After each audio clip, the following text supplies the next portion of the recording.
Good morning mga ka-RR, it's RR again. Kagigising ko pa lang dito.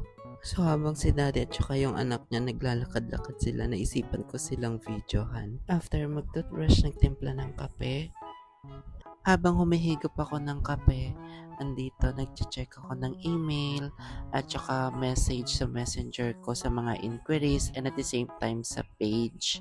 Tapos nag-iisip-isip na din kung ano ang gagawin ko for the whole day dahil may mga inquiries and then bookings. Kaya po paggising, ano pang ginagawa niya usually? Tapos andito nga si Miming, naisipan ko na din videohan. Ang bait-bait niyan.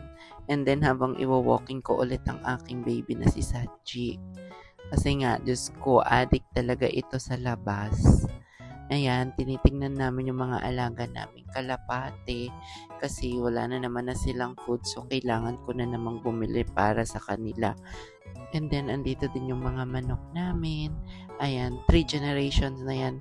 Yung nasa pinakababa, ito yung huling anak. Ito yung mga pinakaunang anak. Ayan. Then sa pangalawang kulungan, yun yung second generation. Iisa lang lahat ng ina nila. Ang sarap sa tumira sa ganito na malaya kang gagawin yung gusto mo. Paggising, tapos nakakapag-alaga ka ng mga hayop. Pinuntahan nga namin ni Baby Sachi si Kuya sa libingan ni Kuya Coco. Ito yung sa kabilang lote namin dahil namimiss ko si Kuya Coco. Inaamoy-amoy niya. Siguro naaamoy niya din ng Kuya Coco niya dito. Ito nga yung bakuran na to. Plano ko sanang patayuan ng staff house. Andito nga yung isa nagmamaktol na naman palabas. Takot sa daddy niya. After nga nito, kailangan ko na ulit pumasok. So ito, yahatid ako ni daddy. Sobrang hirap ng buhay ngayon. Kailangan tiyagaan talaga.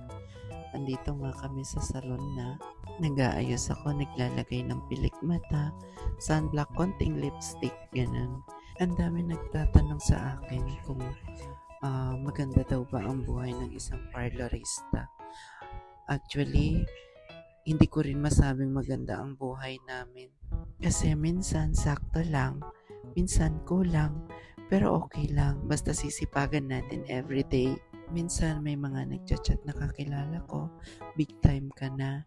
Hindi nila alam, marami ring utang ang isang parlorista. Minsan kinukulang din sa bigas, ganun, kaya nakakautang. Tapos sa grocery, minsan nangungutang lang din tayo. Basta ang mahalaga, nagbabayad tayo. Ang mahalaga, marangal tayo naghahanap buhay. Pinagkakasya natin ang kinikita natin. Wala tayong inaapakang tao. Yun lang ang mas importante. Sa araw-araw na buhay, marami akong natututunan bawat araw. Minsan nakakausap ko ang mga kliyente namin. Nagsasabi ng mga problema, mga happiness sa buhay nila. Tapos kung nga mag-makeup, ayan, yung buhok ko, nag-tiktok muna ulit ako. And ito yung libangan ko minsan pagka umaga, exercise ko na din ba? Diba? Kanya-kanyang tayo laban sa buhay. Kayo, ano minsan ang motivation nyo? At yung dalawang nagtatanggalan ng lashes sa kusina. At andito nga pinag-hi ko si Professor, client ko. Suki ko na to, medyo matagal-tagal na din. Nagpa-haircut nga siya. Always yan lang pinapagawa sa amin, papa-haircut siya. At last client nga namin si Ma'am Kate.